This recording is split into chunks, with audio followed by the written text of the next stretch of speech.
जय हिंद दोस्तों। मौसम क्या होता है, जलवायु क्या होती है, इसमें तापमान का क्या रोल आता है, आतपन क्या होता है, वायुदाब क्या होता है, वायुदाब के आधार पर चलने वाली पवनें कौन कौन सी हैं और आर्द्रता क्या होती है। तो ये वायु चैप्टर 7th क्लास के भाग 2 में ये सब टॉपिक आज आपको देखने को मिलेगा। इससे पहले जो टॉपिक हुआ है उसमें वायुमंडल की संरचना और वायुमंडल का संगठन के ऊपर हमने बात की थी। अगर वो वीडियो नहीं देख पाए तो उसका लिंक आपको ऊपर आई बटन सेक्शन में मिल जाएगा। और प्रीवियस जो चैप्टर निकले हैं अगर वो आप नहीं देख पाए तो उसका लिंक आपको इस वीडियो के डिस्क्रिप्शन बॉक्स में देखने को मिल जाएगा।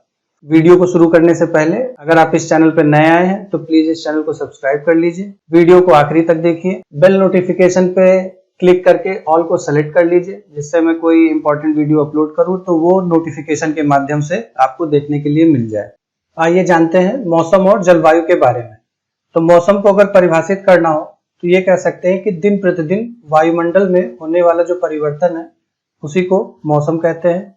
जैसे तापमान के अनुसार गर्मी का मौसम, ठंड का मौसम और वर्षा जब होती है तो मौसम आर्द्र हो जाता है और हवादार मौसम। अब किसी स्थान पर अगर लंबे समय तक ये मौसम अगर रह जाता है तो उसे वहां की जलवायु कही जाती है। तो लंबे समय तक औसत मौसम वहां की जलवायु को प्रदर्शित करता है। आइए जानते हैं कि तापमान कैसे मौसम और जलवायु से संबंधित है। तो यहाँ पे देखिए ये सूर्य है और ये धरती और ये जो लेयर बनी हुई है ये हमारे वायुमंडल की लेयर बनी हुई है। तो सूर्य से जो किरण है वो धरती तक आती है। धरती पे स्थल रूप है और जल रूप है। तो ये इस एनर्जी को क्या करते हैं, एब्जॉर्ब करते हैं। एब्जॉर्ब करने के बाद में फिर इसको एमिट करते हैं। एमिट जब करते हैं तो इस वायुमंडल में बहुत सी ऐसे गैसें अवेलेबल हैं कि जो इस एनर्जी को एब्जॉर्ब कर लेती है और धरती हमारे जीने योग्य बन जाती है। तो दिन प्रतिदिन जिस तापमान का अनुभव हम लोग करते हैं उसे वायुमंडल का तापमान कहा जाता है। वायु में जो तापमान है उसके आधार वायु में उपलब्ध ताप और शीतलता के अनुसार होता है और ऋतुओं के अनुसार वायुमंडल का जो तापमान है वो परिवर्तित होता है। दिन रात के अनुसार वायुमंडल का तापमान परिवर्तित होता है। जैसे शीत ऋतु की तुलना में ग्रीष्म ऋतु ज्यादा गर्म होता है। सूर्य से पृथ्वी की तरफ आने वाली ऊर्जा पृथ्वी के वायुमंडल द्वारा रोक ले जाती है, जैसे मैंने अभी इमेज में दिखाया, जिसे आतपन या फिर सूर्यातप कहते हैं। तो इतने एरिया में जो वायुमंडल और पृथ्वी की सतह तक जो एरिया है यहाँ पर सूर्य की ऊष्मा को अवशोषित कर लिया जाता है, जिससे जीने योग्य तापमान बना रहता है। और ये आतपन पृथ्वी पर जो टेम्परेचर का फ्लो है, तापमान का जो फ्लो है, उसको भी प्रभावित करता है। अब सूर्यातप जो है भूमध्य रेखा पर ज्यादा होती है और ध्रुवों पर कम होती है। तो ये कह सकते हैं कि भूमध्य रेखा से ध्रुवों की ओर जाने पर जो सूर्यातप है वो कम होता चला जाता है। इसीलिए क्या है कि ध्रुवों पर बर्फ जमी रहती है और अगर पृथ्वी का तापमान ज्यादा बढ़ जाए तो ध्रुवों पर जमी जो बर्फ है वो पिघल जाएगी। जो स्थल रूप है वो सब जलमग्न हो जाएंगे और विनाश की शुरुआत हो सकती है। तो गांव की अपेक्षा में शहर का जो तापमान है वो ज्यादा होता है। क्यों ज्यादा होता है? क्योंकि वहां पर सड़कें होती हैं, सीमेंट के बने घर होते हैं, मल्टी स्टोरी बिल्डिंग होती है, धातु होते हैं। तो दिन भर सूर्य के ताप से ये गर्म हो जाते हैं और गर्म होने के बाद में फिर रात के समय ये ऊष्मा का उत्सर्जन करते हैं। और जो ये शहरों में मल्टी स्टोरी बिल्डिंग्स बनी होती हैं वहां पर कंडीशन हो जाती है कि वायु रुक जाती है, जिसकी वजह से उस क्षेत्र का या उस एरिया का तापमान बढ़ जाता है। तो ये जो इमेज आपके सामने है ये सारे वेदर के इंस्ट्रूमेंट हैं जिसमें क्या क्या चीजें आवश्यक होती हैं। तो एक होता है टेम्परेचर मीटर यानी कि थर्मोमीटर जो कि तापमान को नाप सके। दूसरा होता है बैरोमीटर यानी कि वायुदाब मापी यंत्र जो एटमॉस्फेरिक प्रेशर को ऑब्जर्व कर सके। तीसरा है रेन गेज यानी कि वर्षा मापी जो वर्षा की मात्रा को नाप सके। और चौथा है वात दिग्दर्शी यानी कि विंड वेन जो कि हवा किस दिशा से चल रही है ये हमें पता चल सके। तो यहाँ पर जो इम्पोर्टेंट पॉइंट है वो ये है कि सूर्य के पास जितनी ऊर्जा है वो पृथ्वी कितना उसको रिसीव करती है, तो वो 1/2 अरबवां भाग ही केवल प्राप्त करती है। ये एक इम्पॉर्टेंट पॉइंट था यहाँ पर। और दूसरा ये है कि तापमान को मापने की मानक जो इकाई है वो डिग्री सेल्सियस है। इसका आविष्कार किसने किया था?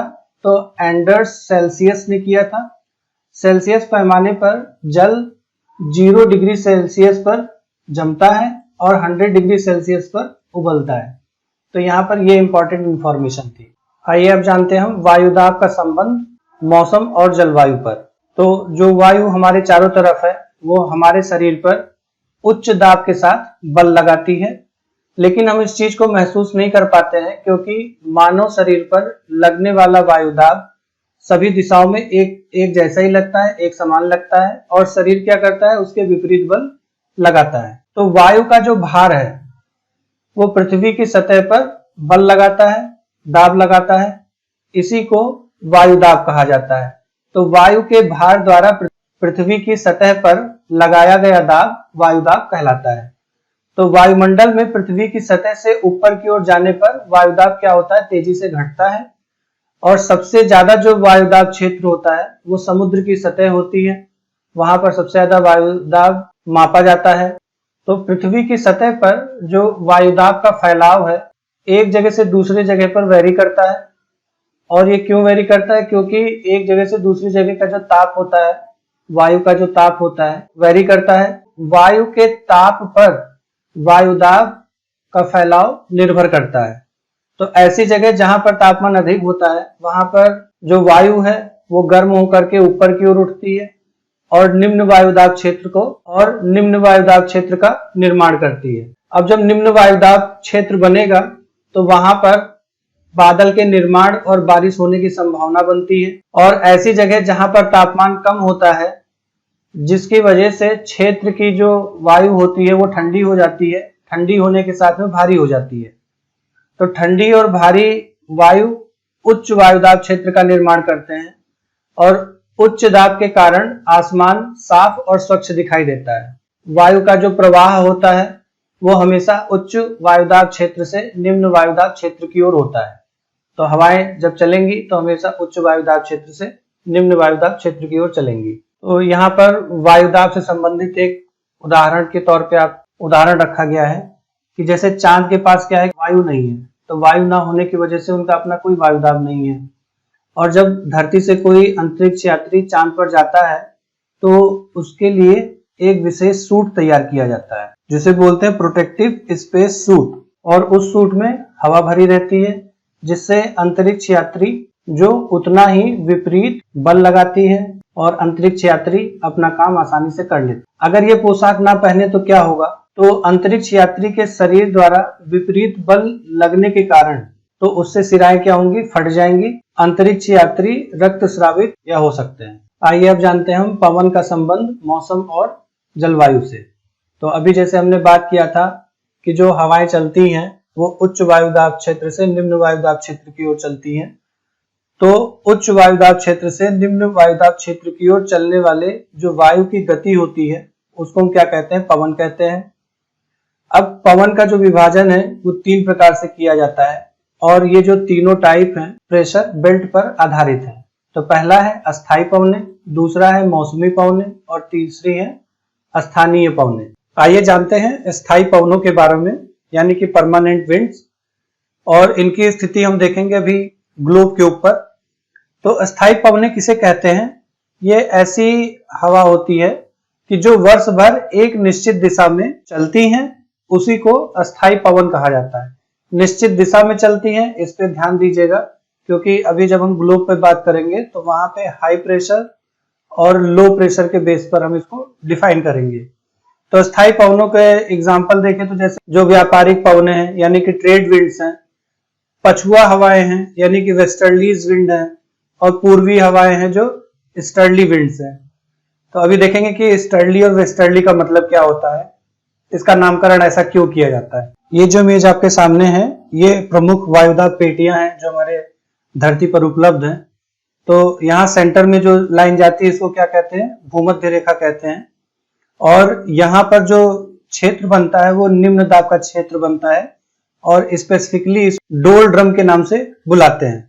तो ये लो जोन हो गया। इसमें कुछ बातें हैं जो आपको ध्यान रखनी है कि पहला, हवाओं का जो दिशा होगा वो उच्च वायुदाब से निम्न वायुदाब की ओर होगा। तो इसीलिए उच्च वायुदाब और निम्न वायुदाब यानी कि हाई प्रेशर जोन और लो प्रेशर जोन को आइडेंटिफाई करके मैंने यहाँ पे लिख दिया है कि जैसे आर्कटिक सर्किल और अंटार्कटिक सर्किल पे अगर देखें तो उच्च दाब का क्षेत्र है। उच्च दाब का क्षेत्र क्यों है?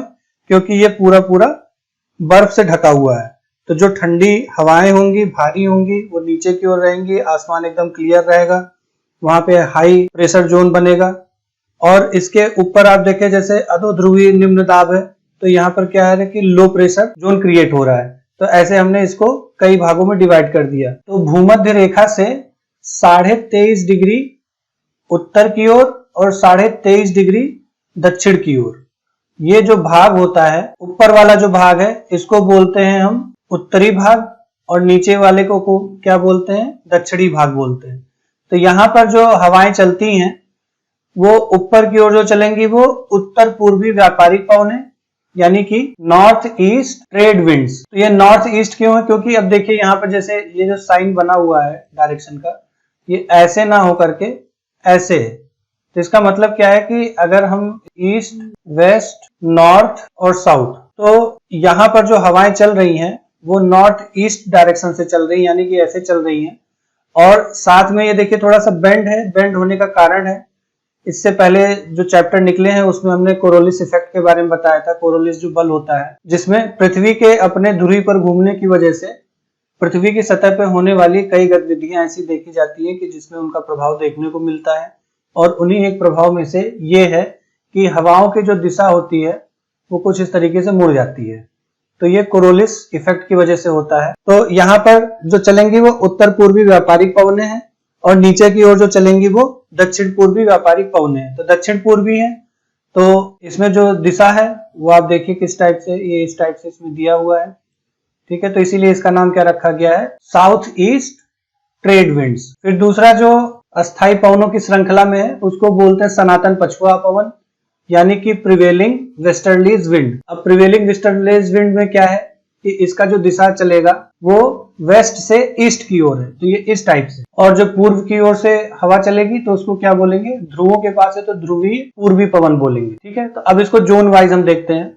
तो जैसे ये जो भूमध्य रेखा है, डोलड्रम है, ये क्या हो रहा है कि दो हाई प्रेशर जोन के बीच में आ रहा है, यानी कि उपोष्ण उच्च दाब अक्षांश से जो हवाएं होंगी वो भूमध्य रेखा की ओर आएंगी।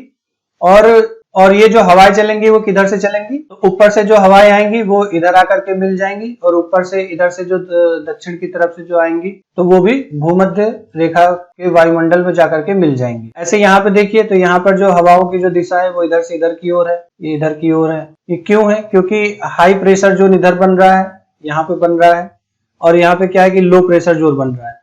तो हवाओं का जो मूवमेंट होगा वो किधर से किधर होगा? हाई प्रेशर से लो प्रेशर की ओर होगा।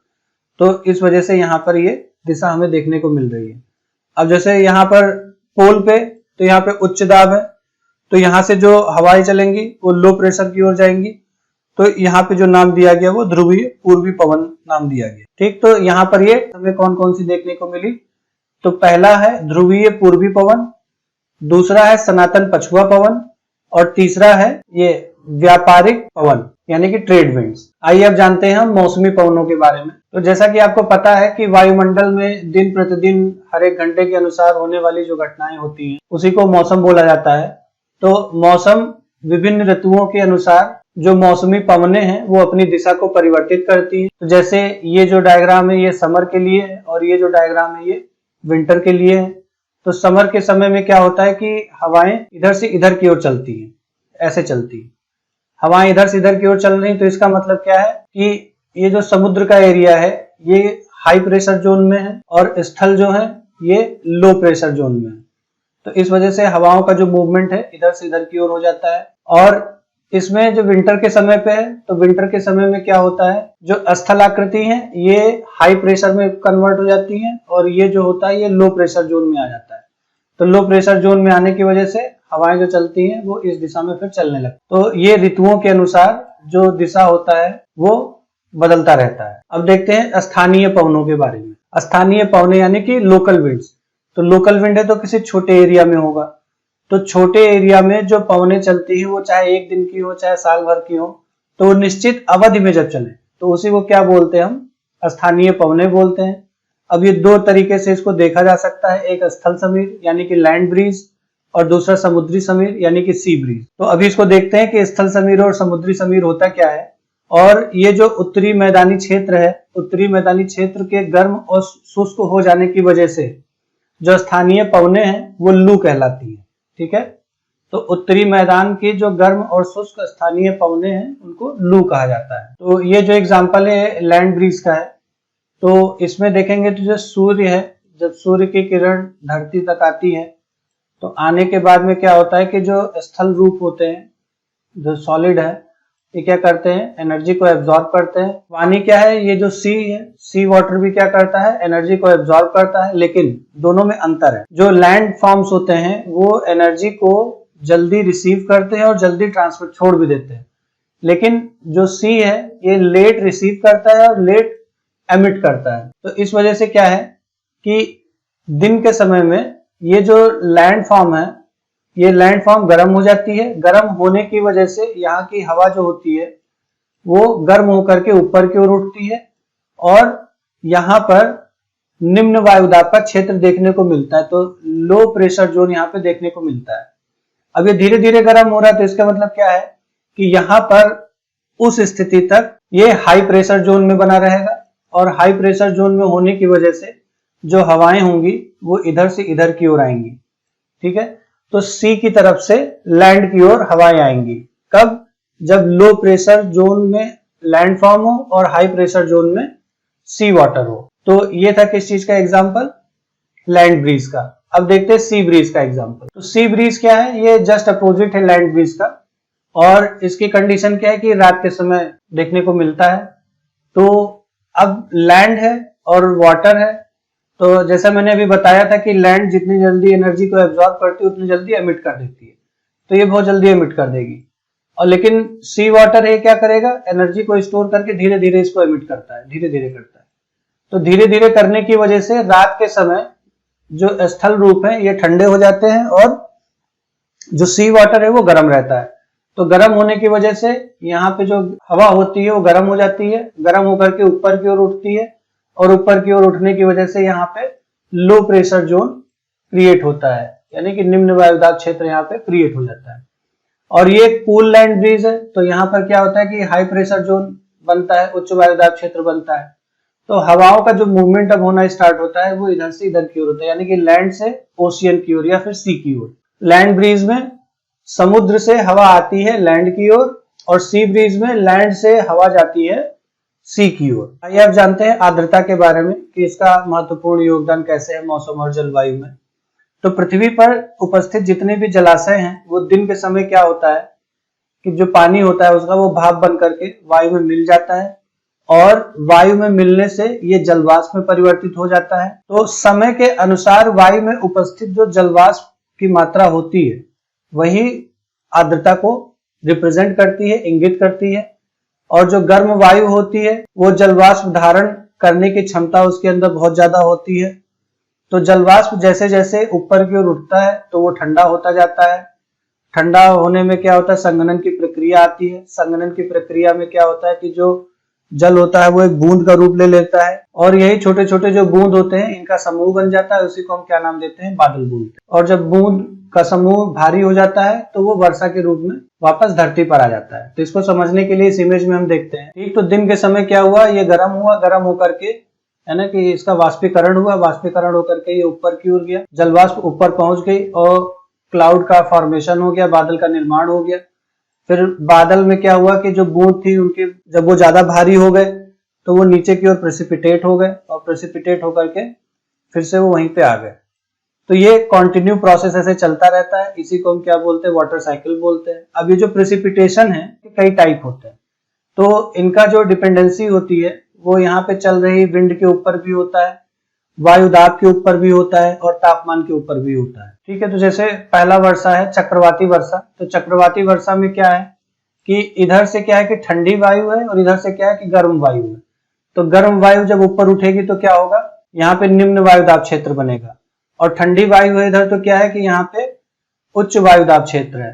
तो किसी एक ही परिस्थिति में दोनों का हो जाना ये चक्रवाती वर्षा का रूप ले लेता है। दूसरा है पर्वतीय वर्षा। तो जब बादल पहाड़ से टकराने से वहां पे जो वर्षण होती है उसी को हम क्या बोलते हैं, पर्वतीय वर्षा बोलते हैं। और यहाँ पर जो वायु की स्थिति होती है उसमें आर्द्रता ज्यादा होती है। और तीसरा टाइप है संवहनी वर्षा। तो संवहनी वर्षा में क्या होता है कि गर्म वायु है, गर्म वायु ऊपर उठेगी, नीचे निम्न वायुदाब क्षेत्र बनेगा, निम्न वायुदाब क्षेत्र में जो हवाएं आएंगी वो उच्च वायुदाब क्षेत्र की तरफ से आएंगी, और हवाओं के आने से ये जो बादल हैं उधर बने हुए वो इधर की ओर आएंगे और बारिश हो जाएगी। तो ये संवहनी वर्षा इस तरह से देखने को मिलता है। इस प्रकार वायु चैप्टर पार्ट 2 यहाँ पे कंप्लीट हुआ।